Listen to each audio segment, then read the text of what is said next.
We begin this episode by acknowledging the Wurundjeri and Bunurong people of the Kulin Nation, the traditional custodians of the land where we gather to record and share these stories. We pay our respects to their elders, past and present, and recognise the deep cultural knowledge, connection and care that have guided this country across generations. We also extend that respect to any First Nations peoples listening or watching today's episode. As we journey beyond the veil, we do so with gratitude and respect, mindful of the footsteps that came before us and the stories held in this country. May we listen deeply, learn with humility, and move forward with integrity and heart. Welcome to Beyond the Veil Australia podcast, a space where stories, experiences, and the unexplained meet in ways that stay with us long after the moment has passed. I'm Heather, your guide through the shadows and the host of Beyond the Veil Australia podcast. Together, we'll explore the cases that stay with us, the ones with layers beneath the surface, threads waiting to be followed, and voices that deserve the time and attention to be understood. As this season unfolds, more voices join the journey, co-hosts and guests who carry their own pieces of the story through conversation, reflection, and careful attention to detail. We'll follow each case where it leads, uncovering the threads that shift our understanding of the unknown. These aren't just encounters, they're experiences that stay with us. And as we move through each story, we're paying attention to the shifts, the echoes, and the quiet truths that only come forward when you're willing to sit with them long enough.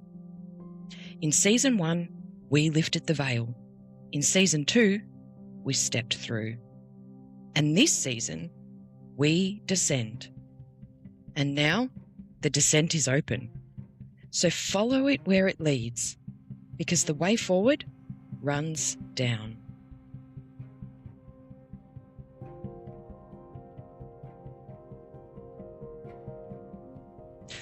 Hello and welcome back to Beyond the Veil Australia podcast with me, your host, Heather, and welcome to Season 3, where we are doing deep dives into specific cases. And a lot of these cases have come from previous seasons where I have covered on a very sort of smaller portion of these cases that have just sparked a lot of interest and curiosity. And of course, they're cases that some are well known, some are not so well known, and have piqued my interest. And I know I've said it in a lot of those episodes that there are some individual cases that I really wanted to cover a bit more in depth. Welcome to Season 3. That is exactly what we're doing this season. We also do have co-hosts coming on to discuss different areas of the paranormal, different cases that have been covered, and a lot more. We'll be chatting about a lot of different things. But here we go into another deep dive case. And this one is one that, again, found very, very interesting. It's similar to some of the other cases. It feels sort of so unbelievable that it can't possibly be true. This particular episode is about the Black Monk House, otherwise known as 30 East Drive in Pontefract, England. And it is one that has fascinated me a lot. I have seen several different paranormal teams go in and investigate this property. And this is some that are well-known investigators and shows that have gone in there, and others that have been not as well-known paranormal teams that have gone in. So I have found some very interesting evidence that's been collected across lots of different investigators going in there. There were two particular probably more well-known investigation groups that some of the things that they experienced that, I don't know, just kind of shook me a little bit. The first of which would probably be the two investigators, Nick Groff and Katrina Weedman, who did Paranormal Lockdown. And normally in their investigations, they will be in like lockdown at that location for 72 hours. But with the Black Monk House, they actually chose to extend it and be locked down for 100 hours. And it wasn't we're going in for 72 hours and then extending. It was sort of from the get-go, they knew we are going to be here for 100 hours. And it was crazy. Some of the evidence that they captured just like, even now I'm getting goosebumps, but kind of makes your skin crawl because you're just like, how the fuck do you explain that? And I remember one piece of evidence that they got, and it just gives me goosebumps. But they had Nick and Katrina and their cameraman Rob, and it was just the three of them. And they all had their cameras like time stamped and synced and whatever the technical term is for that. I don't know exactly what the term is, but basically they had them all synced together, and they were all standing upstairs kind of in the hallway where the bathroom is, and they were all kind of each had a camera on each other so you could see each other.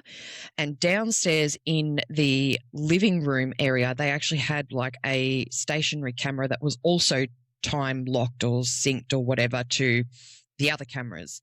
And this lock-off camera was facing the hallway, and there was like a glass door that was slid across. So it was, I mean, you could see through it kind of thing, but it wasn't open.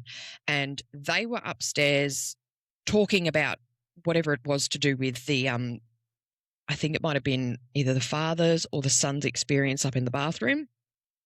And at that time, while they're having this conversation, they were just off in their discussion, and downstairs, this camera caught a black figure running from one side to the other to head up the stairs.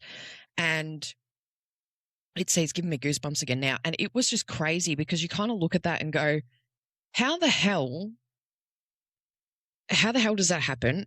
How the hell would you even fake that? I mean, I just wouldn't know how to do. I'm so not technologically savvy. How would anyone actually fake that? Like, if you know how people fake things, please tell me, because I'm so slow and have no freaking idea that I just don't know how they do it. But it was really quite creepy, and it was so quick that they had to actually slow the footage down like to a particular level or whatever it was. And to see it, and it still moved quick, even on one of the slower things. And it was just really creepy. The other one that I remember from this case was they are a British investigation group with Yvette Fielding from Most Haunted. And they were doing an experiment. I think they were upstairs, and they were in, I think it may have been Diane, the daughter's bedroom. And what they'd done was they were trying to communicate with anybody that was there, any spirits. And so what I think Yvette had done is she got like a piece of paper and she just wrote the alphabet out, and similar to a Ouija board, but not quite the same. And what she was doing was saying, well, when I point to the letter, can you knock on a wall or something? And then I'll write that and just write down like a message. So I guess, yes, it's like a spirit board, but done slightly differently. And from memory, they kept getting information about the Black Monk, and I think a little bit of history, particularly for the area from memory, which was a little bit creepy. And downstairs, they were doing like a walkthrough, and they'd done some like just normal cinema shots that I suppose most people that are filmmakers will do just to get good shots of everything when there's no one there. And they had, again, I don't know if the cameras were time-stamped or whatever, but they were synced or something. And so one person was in the lounge room, and you could sort of hear other people in the group talking about different things. And they've kind of taken like a shot of the like living area. Nothing seemed out of the ordinary. Then they heard like a bang or a noise or something, and you see the person that had just taken that shot had sort of like panned around to them and then panned back around, and they were sort of all starting to look around going, well, what is it? What is it? And suddenly they come to this sofa that less than 5 minutes ago appeared normal. When they looked, they noticed there was like I'll say a steak knife, but a very sharp knife that had the blade actually sticking out between the two couch cushions. And they're like, what the flying fuck? And how has that gotten there? Nobody else has been able to come through here. The only person that's been in this room is the person with the camera who's done this shot around. They've heard something. The person with the camera's reacted, and then they've gone back, and suddenly there's a fucking knife sticking up through the couch seats. And that was creepy because it was just like, okay, whatever it is that is in this home is not a very nice thing. Like, I have no idea how to fake anything, to be honest. I feel like it would, to me, I'm like, I don't need to fake anything at all, because if I experience something, I experience something. And sometimes for me, it's like, you know what, if I'm the only one that's experienced that, that's fine. Don't care. And I just, to be completely honest, I would not have the fucking energy or literally mental capacity to be able to fake something. But these particular instances were crazy that I was just kind of like, I don't know how someone would fake that. But again, I'm a little bit naive in that sense, so I don't know. Again, they were more local paranormal investigators, two guys, and I say recently, but I'd say it was probably in the last few years. But they had actually gone to 30 East Drive, and they did sort of very similar things where they would set up like stationary cameras in different sections of the house.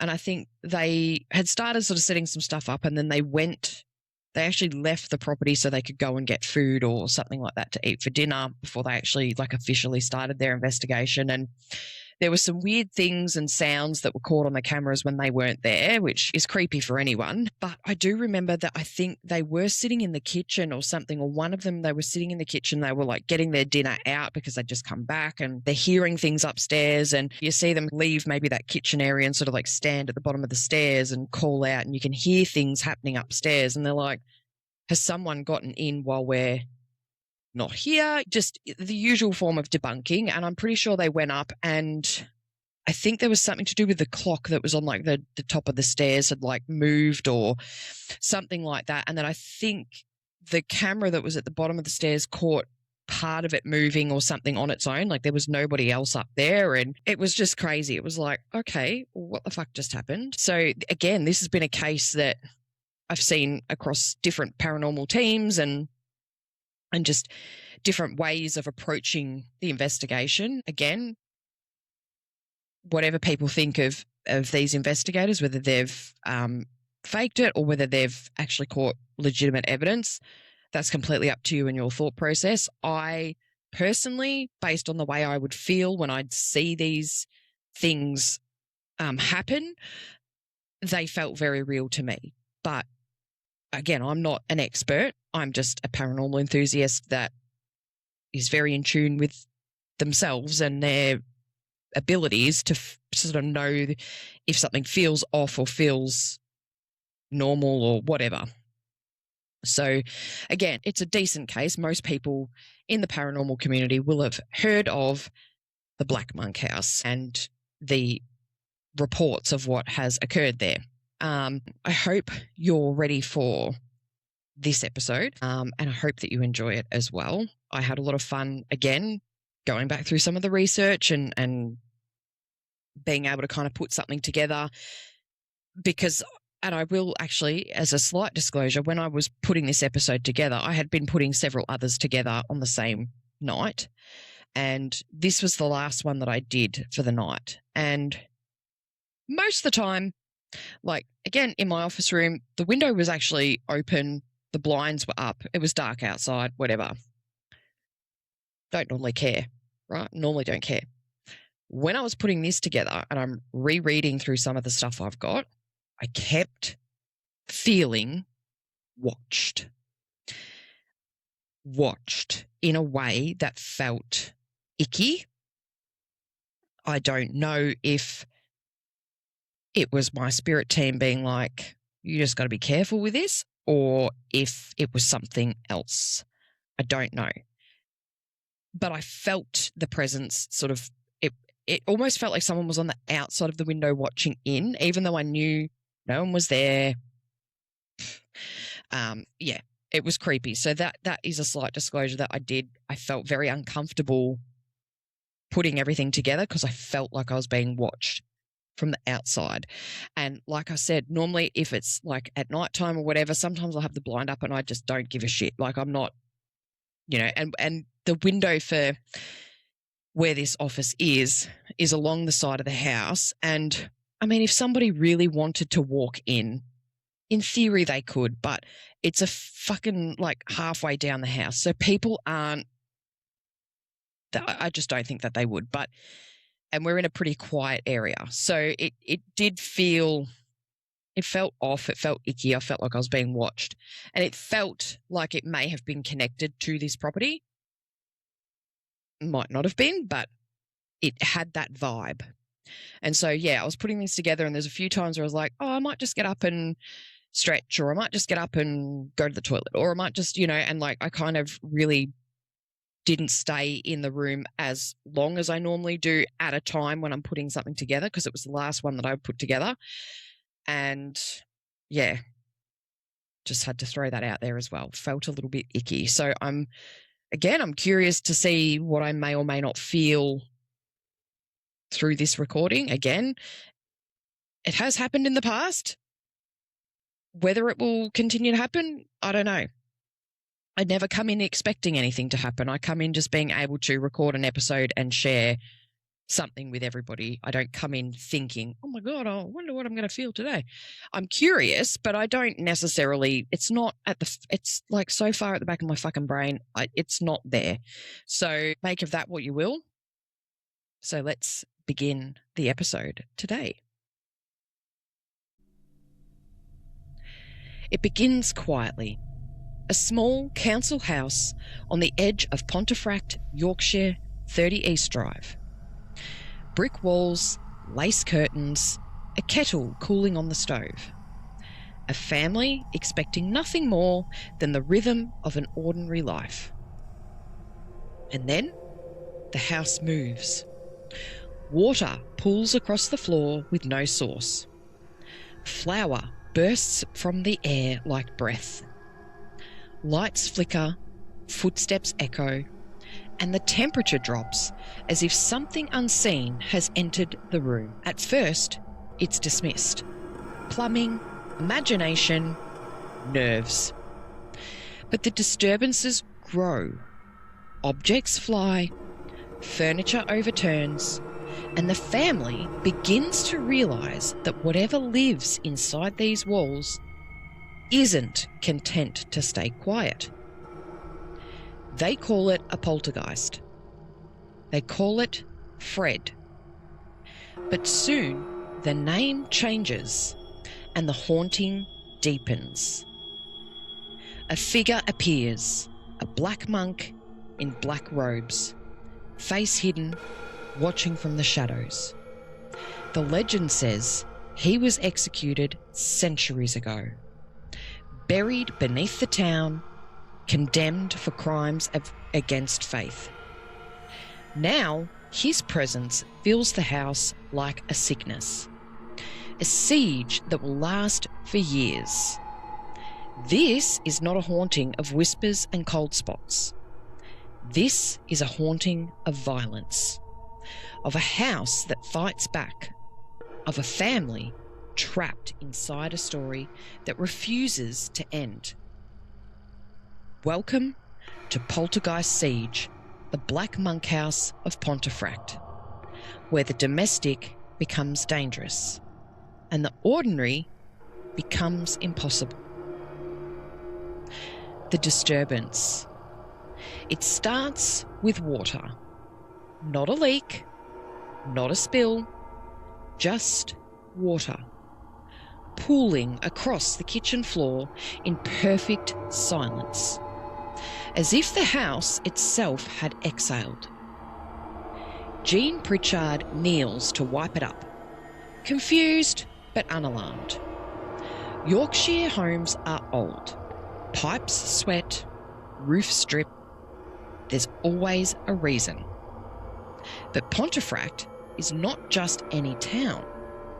It's a place layered with history, battles, executions, monastic ruins, and centuries of religious conflict. A town where the past doesn't just sit quietly beneath the soil, it presses upward. Just a few streets away stand the remnants of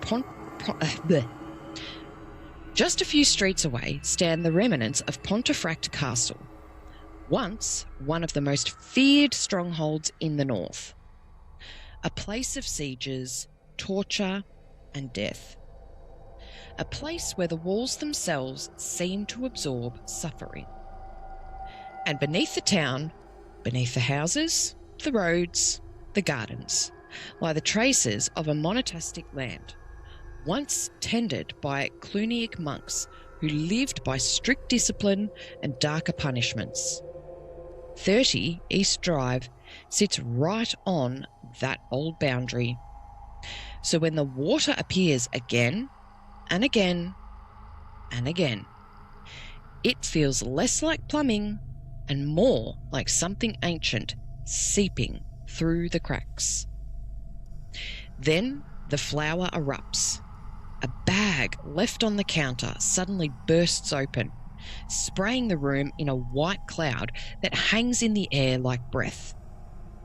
The family stands frozen, watching the particles drift and settle, as if something invisible has just moved through the room. Lights flicker, doors slam, footsteps echo across the landing when no one is upstairs. At first, the Pritchards try to explain it away. Drafts, faulty wiring, kids playing tricks.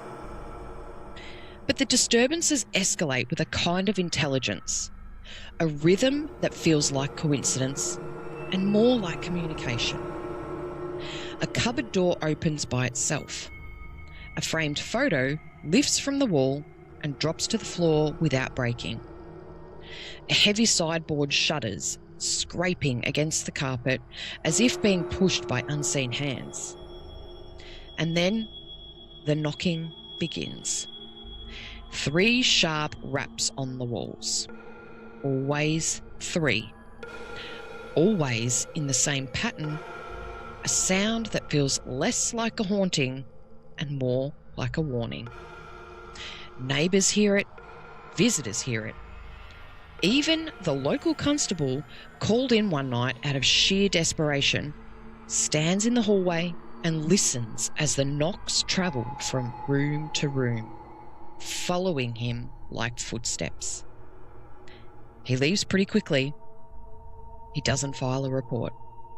The house grows colder. The air grows heavier. And the family begins to realise that whatever is happening isn't random. It's escalating. Because Pontefract has always been a town where the past bleeds into the present, where the old stories cling to new walls, where the land remembers. And now, inside this modest council house, something old has woken. Something that doesn't care about the year, the family, or the explanations. This is no longer a curiosity. This is the beginning of a siege. The siege begins. The shift from disturbance to siege doesn't happen with a scream. It happens with a decision. A moment where the house seems to choose escalation. For the Pritchards, that moment comes one quiet afternoon. Philip, just a teenager at the time, is alone in the living room when the temperature drops so sharply he can actually see his breath. The lights dim and the air thickens. And then the sideboard moves. Not a wobble, not a tremor. It slides across the carpet with slow, deliberate force of something testing its strength. Philip, like myself if it was me, bolts from the room, but the house follows. Footsteps pound up the stairs behind him, heavy, fast, impossible. He then slams his bedroom door, heart hampering, and the knocking begins again. 3 raps. Always 3. Always in that same cold, measured rhythm. The house is no longer random activity. This is a pursuit. The house turns hostile. Over the next days, the phenomena intensifies. A cupboard door slams with such force that it actually cracks the frame. A vase lifts from a shelf and hurls itself across the room. A heavy mirror tears free from the wall and shatters at Jean's feet. And then comes the moment that changes everything. The staircase attack. It's early evening when it happens. The house is quiet. Too quiet. Diane, a teenager at the time, begins to climb the stairs. And halfway up, she freezes. Her hair lifts, not from static, not from a draft. It lifts as though someone has grabbed a handful and pulled. She screams. Her body jerks backward, and then she is dragged violently, helplessly up the stairs by an invisible force. Her fingernails scrape the carpet. Her heels thud against each step. Jean lunges forward, grabbing her around the waist and pulling with everything she has. For a moment, it becomes a tug of war between Mother and something unseen. And then, just as suddenly as it began, the force releases her. Diane collapses into her mother's arms, sobbing, shaking, her hair still twisted as though gripped by a hand that isn't there. This is the moment the family stops pretending. This is the moment they actually understand. They are not dealing with a mischievous spirit. They are not dealing with a child's imagination. And they are not dealing with a haunting that can be ignored. They are under attack. The monk emerges. It's after the staircase incident that sightings begin. A dark figure at the end of the hallway. A hooded shape standing in the corner of the bedroom. A shadow that moves against the light. Always silent, always watching, and always dressed in black. The neighbours see it. Visitors see it. Even a local priest, called in desperation, pauses mid-blessing and whispers, "There's something here."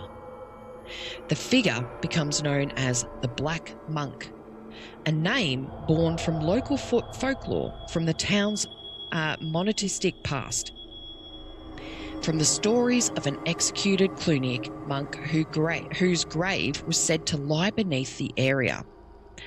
Whether the apparition is truly a monk or simply wearing the shape of one, no one can say. But the house feels older now. Older than the Pritchards, older than the street, older than the walls themselves. As if something ancient has found a new stage. The siege thickens. From here, the activity becomes relentless. Objects fly with precision. Furniture overturns. Cold spots bloom like bruises across the rooms. And the knocking, always 3 raps, follows the family from room to room like a heartbeat. The house is no longer reacting. It's initiating. It's choosing moments, choosing targets, choosing escalation. And the Pritchards begin to realise a truth that will haunt them long after they leave. You can lock the doors, you can close the curtains, you can pray, plead, shout, or run, but you cannot hide from something that knows the shape of your fear. the monk in the shadows. The moment the figure appears, the hauntings change. Up until now, the activity has been violent but faceless, a force without form, a presence without a story. But when the dark silhouette begins to show itself, the house gains mythology, a shape and a history. It begins with glimpses, a hooded figure standing at the end of the hallway, a black-robed shape drifting past the bedroom door, a darker shadow that is darker than darkness around it, lingering just long enough to be seen and feared. The Pritchards describe him as tall, cloaked and silent. No face, no eyes, just a void where a person should be. The figure becomes known as the Black Monk, but the name doesn't come from the family. It comes from Pontefract itself. Pontefract is a place where history sits close to the surface, a town built on layers of conflict, faith and punishment. Just a short walk from 30 East Drive stands the ruins of Pontefract Castle, once a fortress for executions, imprisonments and political violence. It's where King Richard II was murdered, where prisoners were tortured, and where monks once walked the grounds in silence. And beneath the modern street lies the remnants of their land, territory once controlled by the Cluniac Order, known for strict discipline and harsh penance. Local folklore tells of a monk executed for unspeakable crimes. Some say he was hanged. Others say he was buried alive within the walls of the castle. Others still claim that he was entombed beneath the very ground where the estate now stands.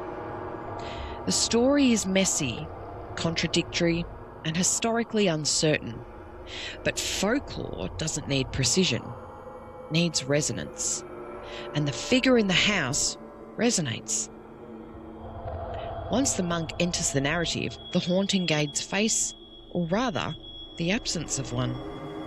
The violence begins to feel purposeful, the knocking becomes ritualistic, and the cold spots feel like breath from another century. But here's the deeper layer, the one that you can lean in for. Poltergeist cases often mirror the emotional architecture of the home. They erupt in places where the tension simmers, where adolescence collides with authority, and where unspoken fears gather like dust in the corner. The monk becomes a symbol, not just of history, but of repression, a figure of punishment, of judgment, of the past intruding on the present. And in a Catholic-leaning working-class Yorkshire household in the 1960s, the image of a hooded monk carries weight. It taps into cultural memory, into guilt, into fear of the unseen watcher. The haunting becomes not just physical, but psychological. As sightings increase, the activity becomes more theatrical, almost performative. Objects don't just move, they launch. And the doors don't just close, they slam. The knocking becomes louder, sharper, more insistent. It's as if the entity understands the story forming around it and steps into that role. A monk, a punisher, a shadow from the past reclaiming territory. But whether the figure is truly a monk or whether the haunting simply adopted the shape the family feared most is a question that sits at the heart of this case. Because in poltergeist phenomena, belief is not passive, it's participatory. It shapes the haunting as much as the haunting shapes belief. By now, 30 East Drive is no longer just a home, it's a stage, a battleground, a place where history, psychology and folklore are colliding. The monk is no longer a rumour, he's a presence. A silhouette in the corner of the room, a shadow in the mirror, a figure that turns a domestic haunting into a legend. And the siege is far from over. The family under attack. The monk may be the face of the haunting, but the siege is what breaks the family. Because once the entity takes shape, it stops haunting the house and starts haunting the people. The targeting begins. Poltergeist cases often follow a pattern, a focus, a fixation, and a chosen conduit. In Pontefract, that focus is Diane. Not because she's weak, not because she's frightened, but because she's an adolescent. That liminal age where identity is still forming, where emotion runs hot, and where the boundary between inner turmoil and outer manifestation is very thin. The house seems to sense it. Objects fly when she enters the room. Cold spots bloom around her like bruises. The knocking follows her footsteps. And then the attacks escalate. Of course, we've talked about this just now, but the dragging. The staircase incident is only the beginning. But days later, Diane is thrown across the room with such force, she leaves a dent in the plaster.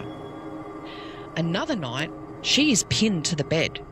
Not gently, not suggestively, but violently, as though someone is holding her down with both hands. Jean tries to intervene, but every time she reaches her daughter, the force releases just long enough to make her doubt what she saw. This is the cruelty of the siege. It attacks in ways that leave no fingerprints, no bruises, and no evidence. Just terror. The house turns on Jean. Jean, as the mother, becomes the second target. She begins waking in the night to the sound of breathing beside her bed. It's not her husband's breath, not her children's. It's a slow, heavy, deliberate breath, as if someone is standing inches from her face, watching her sleep. She starts locking her bedroom door, and it doesn't help. One night, she wakes to find the wardrobe shaking violently as though something inside is trying to claw its way out. She doesn't open it. The brother's breaking point. Philip tries to be brave. He tries to be the rational one. But the house has a way of breaking down the rational mind. He begins hearing whispers. Not words, just the shape of speech. Like someone murmuring behind a closed door. He starts sleeping with the light on, then with the hallway light on, then with the radio playing softly through the night. But the whispers continue. The neighbours become witnesses. This is the part of the story that makes skeptics uncomfortable, because the activity doesn't just stay contained. Neighbours have seen objects fly. Visitors have watched furniture move. A family friend is shoved so hard she falls to the floor. The house is no longer performing for the Pritchards. It's performing for anyone who dares to enter. The monk steps forward. The sightings intensify. The figure appears at the foot of Diane's bed. In the hallway mirror, in the corner of the living room, where the shadows gather the thickest. Always silent, always still, always watching. And the family begins to understand something chilling. The monk isn't just a ghost. He's a presence, a consciousness, a will. Something that has chosen this house and chosen this family, and is not finished with either. The breaking point. The Pritchards reach a moment where every family in a haunting eventually arrives. Do we stay or do we run? But hauntings don't care about logistics. They don't care about finances or pride or the fear of being mocked. They care about attachment. And by now, the house is attached to them as tightly as they are trapped inside it. The siege is no longer about activity, it's about possession. Not of a person, but of a home, a family, a story. And the monk is only getting stronger. The investigators and the reckoning. By the time the investigators arrive, 30 East Drive is no longer a home. It's a pressure chamber. The Pritchards are exhausted, sleep-deprived, terrified, and emotionally threadbare. The house has become unpredictable, its violence erupting without warning, its silence somehow worse, and the word has begun to spread. The first outsiders now step in.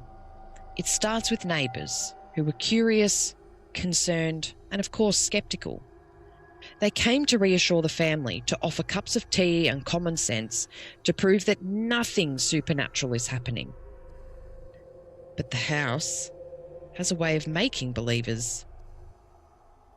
A chair just slides across the floor. A cupboard door slams. A framed photo lifts and drops at their feet. One neighbour leaves in tears. Another refuses to come back inside. The haunting is no longer contained to the Pritchards' experience. It's becoming communal. The priest arrives. Desperation pushes the family to call the church. The priest arrives quietly, a man of faith but also caution. He walks through the house with a rosary in hand, murmuring prayers under his breath. At first, nothing happens. Then the temperature drops. The lights flicker, and the priest stops mid-sentence, turning slowly toward the staircase. Later, he won't describe what he saw, only that it was a presence, and that the house needed more than a prayer. He blesses the rooms, sprinkles holy water, and leaves very quickly. The activity intensifies that night. The researchers now enter the story. So by the late 1960s, Britain is in the middle of a paranormal boom.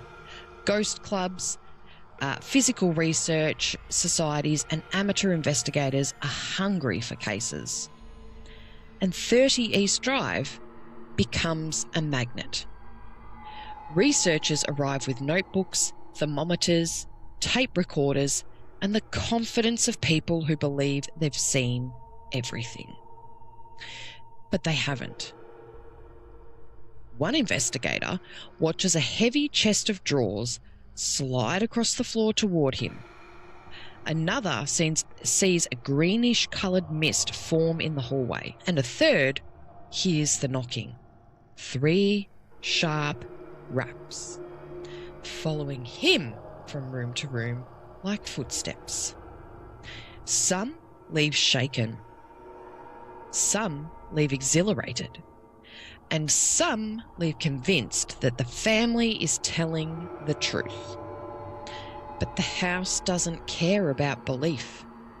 It performs for everyone. The media gets wind of it. Rumours spread. Stories circulate. A local paper prints a small piece about strange disturbances at a Pontefract home. It's enough. More investigators arrive, more journalists, and more curious thrill seekers. The house becomes a spectacle, a place where the boundary between entertainment and terror blurs. But for the Pritchards, There is nothing entertaining about it. The entity responds to attention. This is the part that fascinates researchers. The more people enter the house, the more active the phenomena becomes. It's as if the entity feeds on attention and on fear and on the emotional charge of a room full of observers. Objects fly with greater force. Cold spots deepen. The monk appears more frequently. A shadow in the corner, a figure in the mirror, and a presence that seems to grow with every witness who steps inside. The house is no longer just haunted, it's performing. The reckoning. Eventually, the investigators reach a conclusion that no one wants to say out loud. This is not a typical poltergeist case. It's not a trick, it's not hysteria, it's not a misunderstanding. It's a siege. A haunting with intelligence, with intention, with a personality that feels ancient, strategic, and deeply territorial. The Pritchards are not just experiencing phenomena, they are living inside a story that has outgrown them. And the monk, that silent figure in the shadows, is no longer just an apparition. He's an author. When the Pritchards finally leave 30 East Drive, they expect the haunting to end, and most families do. They imagine the entity is tied to them, to their emotions, their fear and their presence. But some hauntings aren't attached to people. Some are attached to a place, and 30 East Drive is one of them. After the Pritchards move out, the house sits quiet for a time, but not empty. Neighbours report lights flickering at night, shadows moving behind the curtains, the unmistakable sound of footsteps pacing the landing. One neighbour swears she saw the figure standing in the upstairs window long after the house was vacated. A hooded silhouette, still watching. The house is sleeping lightly, like an animal waiting for its next breath. When new tenants eventually move in, the activity resumes almost immediately. Objects disappear. Cold spots bloom in the hallway. The knocking returns. 3 sharp raps, always in the same deliberate rhythm. One tenant lasts only a few weeks. Another refuses to sleep upstairs. And the third leaves in the middle of the night after waking to the sound of heavy breathing right beside her bed. The house is not done. It's simply choosing new players. As the legend grows, paranormal researchers return to the property. Some come quietly seeking answers, and others come with cameras hoping for a spectacle. The house responds to both. Investigators report objects moving on command, a greenish mist forming in the corner of the living room, a shadow figure crossing the hallway when no one is upstairs.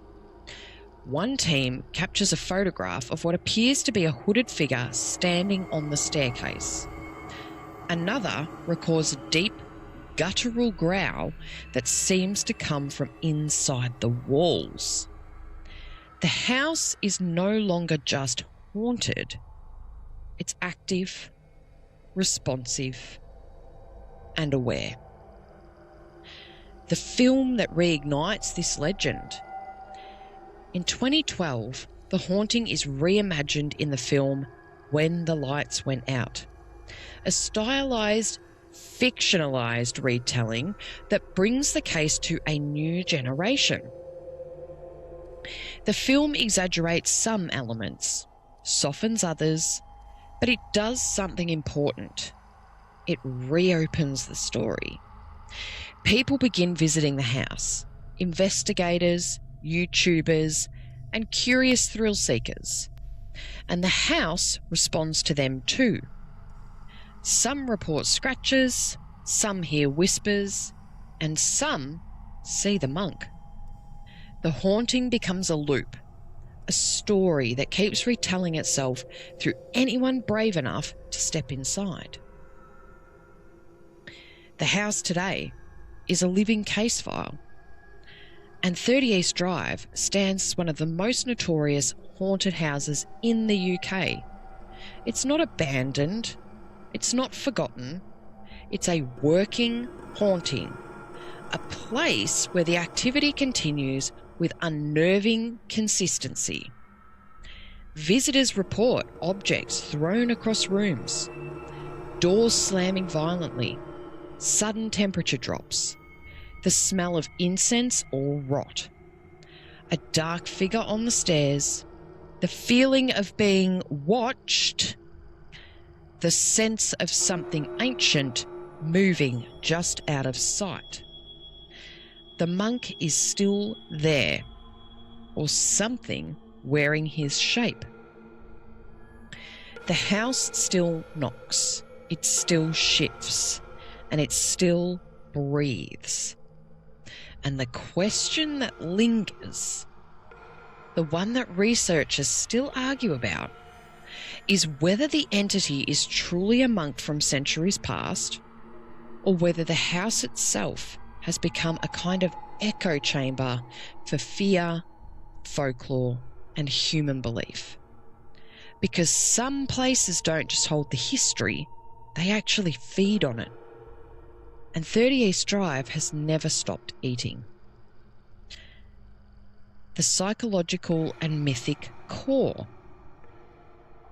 Every haunting has two stories. The one that happens in the house and the one that happens in the human mind. The Black Monk case is powerful because the two stories intertwine so tightly that you can't actually separate them, not cleanly and not safely. So this is where the haunting stops being about flying objects and cold spots. This is where it becomes about meaning. The poltergeist as emotional architecture. Poltergeist cases almost always erupt in homes under pressure. Homes where emotion simmers beneath the surface, where adolescence collides with authority, and where unspoken fears gather like dust in the corners. In Pontefract, that pressure point was Diane. She's at the threshold between childhood and adulthood, a liminal space where identity is fluid, where emotion is volatile, and where the psyche is wide open. Poltergeist phenomena often mirror the emotional landscape of the home. They externalise what cannot be spoken, and they dramatise what cannot be expressed. The violence of the haunting, the dragging, pinning, and targeting reflects a deeper truth. This is a house full of tension, a house full of fear, a house full of things that cannot be named. The entity becomes the shape of that pressure. The monk as an archetype, whether or not a monk ever actually died beneath Pontefract is almost irrelevant. What matters is actually the symbol, a hooded figure, a punisher, a watcher, a relic of religious authority.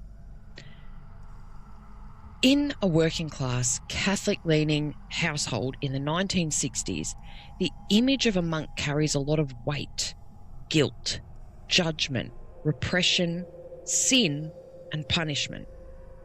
The haunting adopts the shape that the family fears most, not because it is a monk, but because the psyche recognises the archetype.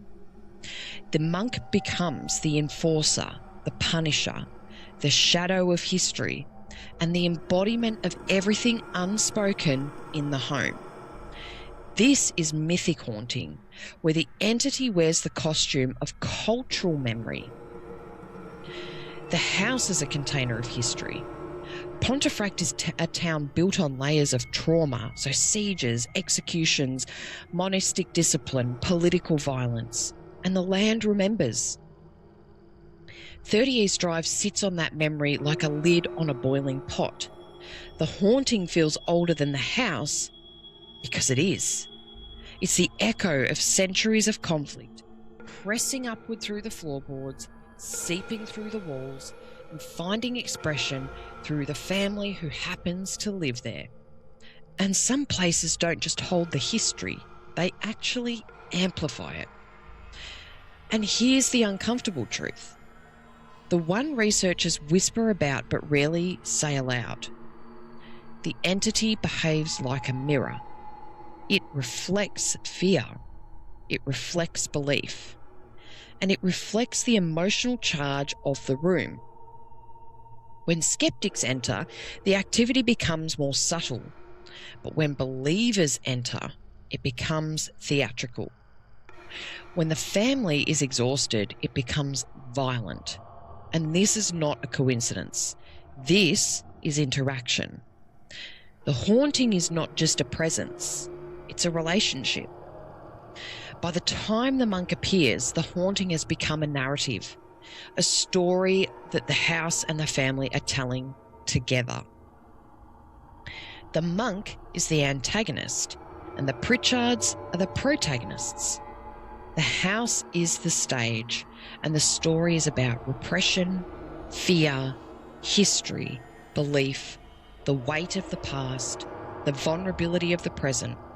And this is why the case refuses to die, why it still breathes, and why people still feel watched when they stand on the staircase. Because the Black Monk haunting isn't just a ghost story. It's a psychological myth, a cultural echo, a place where the past and the present overlap so tightly that the boundary between them dissolves. And once a story like that takes root, it doesn't just end, it actually evolves. And some hauntings fade when the family leaves. Some dissolve when the house is demolished. Some evaporate when belief dries up.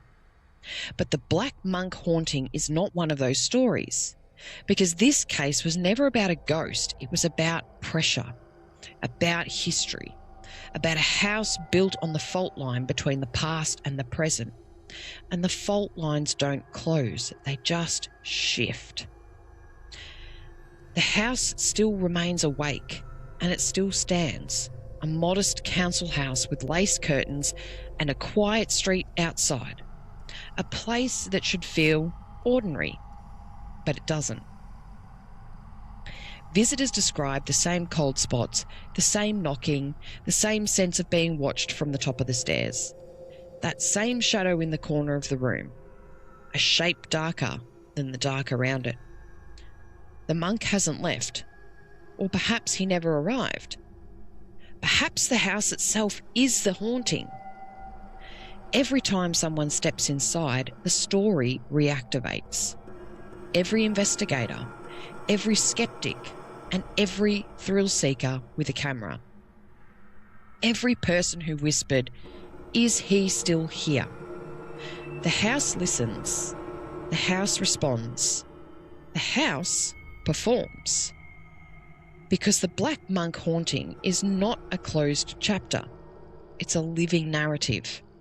A story that feeds on attention, memory, and fear, and the human need to make sense of the inexplicable. The haunting feels ancient because it is. Not in the literal sense of the medieval monk dragging chains through the hallway, but the mythic sense. The way trauma echoes, the way history stains, and the way certain places become containers for everything we try to bury. The monk is the archetype, the symbol, and the shadow cast by centuries of fear and faith. And symbols never die. The Pritchards left, The investigators left. The neighbours moved on. But the house didn't. Some say the monk is still there, standing at the foot of the stairs. Some say the knocking still echoes through the walls, and some say the house chooses who it reveals itself to. But the truth is a bit simpler and far more unsettling. The siege never ended because the siege was never just a haunting. It was the story. A story that outlived the family. A story that outlived the decade. And a story that outlived the skeptics and the believers. This is a story that continues every time someone speaks the name 30 East Drive. And in this episode, you stepped into that story too. You walked along the landing, you felt the cold, and you heard the knocking. You saw the shadow in the corner, and somewhere in a quiet house in Yorkshire, a presence stirred, just slightly, as if it knew its story was being told again. Because some hauntings don't fade, some don't sleep, and some don't end. Some hauntings just wait. And because 30 East Drive was never just a location, it was a pressure point. A place where history, belief and fear pressed against the same thin walls until someone pushed back. And maybe that's the part that stays with you. Not the flying objects, not the shadow on the stairs, not even the monk. But the way an ordinary house can hold something that refuses to be named and refuses to be contained and refuses to stay in the past. A presence that doesn't care whether you believe in it or not. It's a presence that simply continues.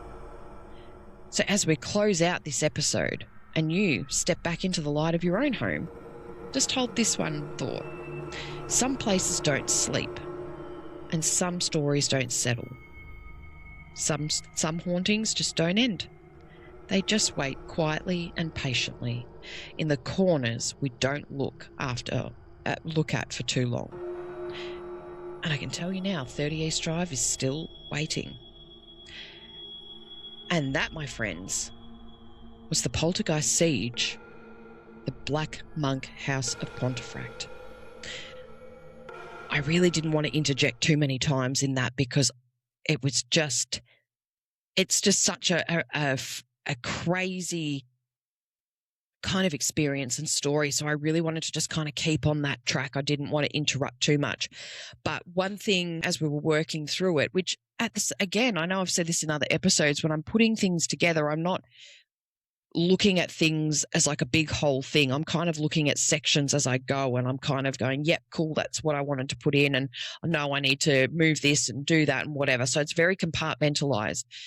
But as I said at the start of this episode, I kept feeling watched when I was putting this episode together.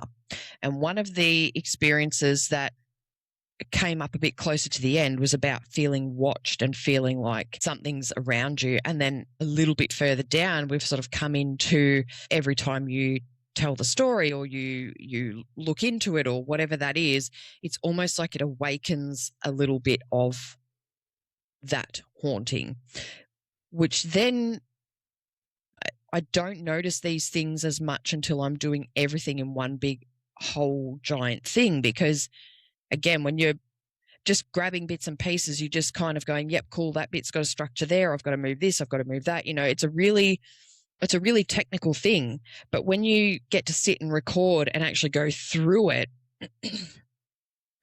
that's when the penny starts dropping sometimes. So it was just curious that at the start of the episode, when I hadn't paid enough attention to some of those little things in what I had, to sort of go, well, this is how I actually felt when I was putting this episode together. And then as we're going our way through, and there were several times where it kind of came up, I was like, holy fucking shit, that makes sense now. Because, you know, when you're putting it together, you're not thinking about a big, long story. You're just kind of going, oh, I need this information, I need that information. And yeah, crazy. So there you go. not only did I experience what I experienced putting this episode together when I was researching it and pulling out bits that I wanted and what have you, it was now validated in the episode. And there were a couple of times where I could see flickers of light or things moving that I kind of just went, nah, that's cars driving past, or that's a tree blowing in the wind or whatever. But there was just little moments where in my peripheral vision, I could see something that I was like, that's not the normal thing of like when a tree branch moves in the wind or when a car drives past. Like there's just little things that you kind of like, okay. For some reason, I've paid attention to that because it's caught my attention, but maybe it's just something in the normal world just happening around that you don't even think about. But yeah, crazy. Just a few little bits and bobs that kind of popped up where I was like, just keep that in the back of your mind. It might be nothing and that's okay, but it was just strange that I was experiencing those things more so with this episode. Yeah, absolutely crazy. But I don't want to ramble for too long because that is such a big, heavy, thick episode. And I hope that you've really enjoyed my take on the Black Monk House and what I found fascinating about it and some of my own little kind of experiences that have happened in putting it together and recording it. And yeah, just crazy. But once again, thank you for joining me. If you've really enjoyed the content today or you really enjoy the podcast, please make sure you leave a comment, like and subscribe, because it's the best way to help this little podcast be seen and found by other paranormal enthusiasts just like you and I. So, once again, thanks for joining me, and I will see you in the very next episode. So, remember to stay curious, stay grounded, and of course, always expect the unexpected. Bye for now.